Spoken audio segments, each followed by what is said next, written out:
तो फ्रेंड्स, आज हम elasticity methods of measurement of elasticity उसमें से इम्पोर्टेंट पॉइंट है जो 4 मार्क के लिए भी ग्राफ में 2 बार आ चुका है, ये वाला भी और ये वाला भी, ठीक है, और शॉर्ट नोट में भी आ चुका है। तो हम इसको थोड़ा डिटेल में पढ़ने वाले हैं। Methods of measuring price elasticity, उसमें पहला मेथड है हमारा point method. Point method is also known as what, geometric method. इस मेथड की एक खासियत है, आप कोई भी पॉइंट दो, उस पॉइंट में वो क्या करेगा, इलास्टिसिटी मेजर करेगा। इसलिए उसको बोलते हैं this method measure the elasticity at a given point. तो उसको स्टडी करने के लिए हमारे पास कंसेप्ट है पॉइंट इलास्टिसिटी ऑफ डिमांड। उसका फॉर्मूला देखो, लोअर सेगमेंट ऑफ डिमांड को divided by upper segment of demand को अबव गिवन पॉइंट। तो उसके लिए एक एग्जांपल लेते हैं हम, लीनियर डिमांड कर्व का देख लो।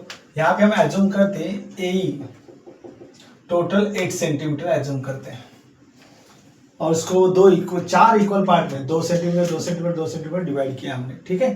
तो यहाँ पे हमने पॉइंट दिए ए बी सी डी। यहाँ पे पॉइंट उल्टे सुल्टे भी आप लिख सकते हैं, कोई प्रॉब्लम नहीं है, ठीक है। तो लेट्स स्टार्ट था पहला देखो, यहाँ पे हम लिखते हैं पॉइंट ए। देखो यहाँ पे point B, point C, point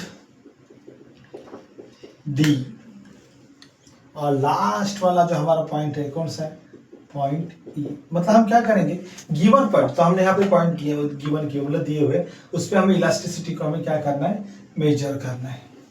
चलो उसके लिए हम पहला फॉर्मूला देखते हैं। फॉर्मूला तो पता ही रहेगा आपको, है ना। तो देख लेते हैं पहला क्या, लोअर सेगमेंट। पॉइंट ए पे जाने के पहले सी पे देखते हैं। यहाँ तो सी पे लोअर सेगमेंट क्या, देखो सी ई, तो यहाँ पे मेंशन कर देते सी लोअर सेगमेंट है।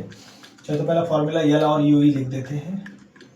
लोअर सेगमेंट सी और ई, अपर सेगमेंट क्या आएगा, सी ए, ठीक है। सी का लेंथ इसका 2 सेंटीमीटर 2 सेंटीमीटर, टोटल 4 सेंटीमीटर हो गया। यहाँ पे 4 इक्वल टू क्या आ गया, 1। ये हमारा आंसर क्या है, 1। तो इस मेथड का नाम क्या आएगा, unitary elastic demand, unitary elastic demand, ठीक है। क्लियर, याद रहेगा ये कंसेप्ट। तो यहाँ पे मेंशन कर सकते हैं क्या, देखो यूनिटरी, ठीक है। पॉइंट बी पे देख लो, लोअर सेगमेंट डिवाइडेड बाय क्या रहेगा, अपर सेगमेंट।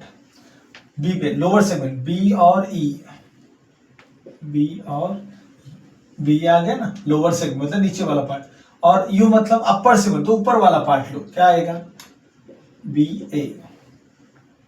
बी का लेंथ देखो 2 2 2, टोटल कितना हो गया, 6। बी ए का लेंथ कितना है, 2, कितना आएगा बताओ, डिवाइड करेंगे तो 2 3 6। तो एक से ज्यादा है कि कम है, ज्यादा है ना, राइट है, ज्यादा है। तो हम क्या बोलेंगे, elasticity of demand is more than 1। यहाँ पे हमारा elasticity of demand is equal to 1। तो इसका आंसर क्या आएगा हमारा, relatively elastic, relatively elastic demand, ठीक है। तो यहाँ पे हम लिख सकते हैं बी पे रिलेटिवली इलास्टिक। कंसेप्ट क्लियर हुआ क्या, देखो। चलो पॉइंट डी पे देखते हैं अभी। पहला लोअर सेगमेंट आएगा आपका, फिर अपर सेगमेंट। डी पे लोअर सेगमेंट क्या आएगा आपका, लोअर मतलब नीचे वाला part, D E. Upper segment मतलब ऊपर वाला पार्ट, डी ए। डी का लेंथ देखो कितना है, 2 सेंटीमीटर। अपर का लेंथ कितना है, देखो 2 2 2, टोटल 6 हो गया।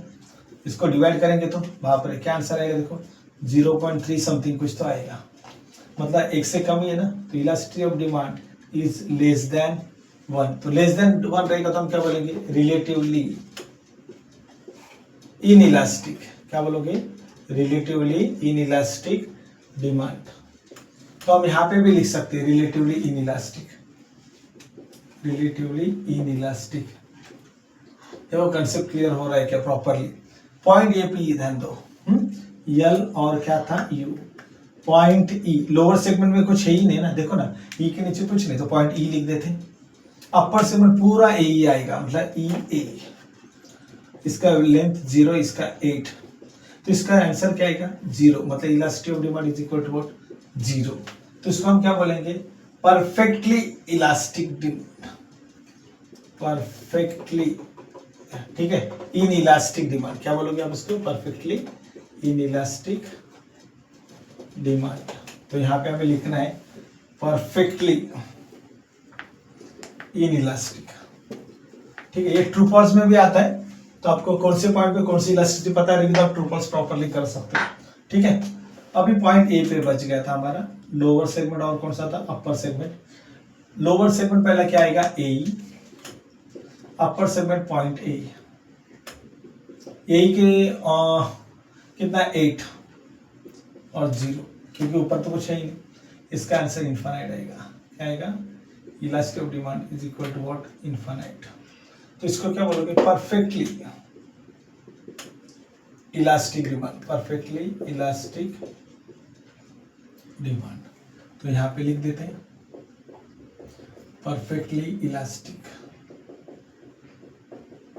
क्लियर, इस तरह से आप क्या कर सकते हो, प्रॉपरली इसको याद कर सकते हो। ये कौन सा था, लीनियर वाला।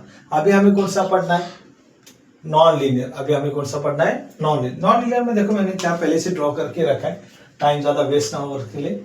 यहाँ पे कैसे देखो, पॉइंट ई आपका यूनिटरी इलास्टिक, मतलब क्या, यहाँ पे आपका जो ईबी वाला पोर्शन है और ईए वाला पोर्शन दोनों इक्वल है, दोनों इक्वल है तो क्या रहेगा, यूनिटरी इलास्टिक डिमांड मतलब इक्वल टू 1। लेकिन अगर उल्टा करो, ईबी वाला लोअर वाला पार्ट ग्रेटर है और ये वाला पार्ट क्या है, स्मॉलर क्वांटिटी में, मतलब ईबी इज मोर देन ईए रहेगा, तो क्या रहेगा, रिलेटिवली।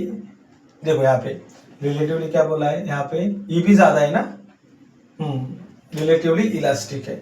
ठीक है, और रिलेटिवली इलास्टिक रहेगा तो क्या रहेगा, यहाँ पे देखो रिलेटिवली ईबी कम है, ईबी क्या है हमारा, लेंथ कम है, तो क्या रहेगा, रिलेटिवली इनइलास्टिक। यहाँ पे हम थोड़ा सा मेंशन नहीं करेंगे क्योंकि ये कभी कभी चेंज होता है, तो हमारा आंसर ऊपर नीचे होने के चांसेस ज्यादा है, तो यहाँ पे देख लेते हैं। ठीक है, ईबी का पोर्शन ज्यादा रहेगा तो हमें क्या बोलना है, रिलेटिवली इलास्टिक, और ईबी का पोर्शन कम रहेगा तो हमें क्या बोलना है, रिलेटिवली इनइलास्टिक। ये कौन सा है, नॉन। ये भी बोर्ड में आ चुका है 4 मार्क के लिए, और ये भी आ चुका है 4 मार्क के लिए, तो 2 बार आ चुका है। ठीक है, और ये शॉर्ट नोट में भी आता है, डू यू एग्री में, तो इसको जरा अच्छे से आप प्रिपेयर कर सकते हो। वीडियो पसंद आया तो वीडियो को लाइक करो, चैनल को सब्सक्राइब करो।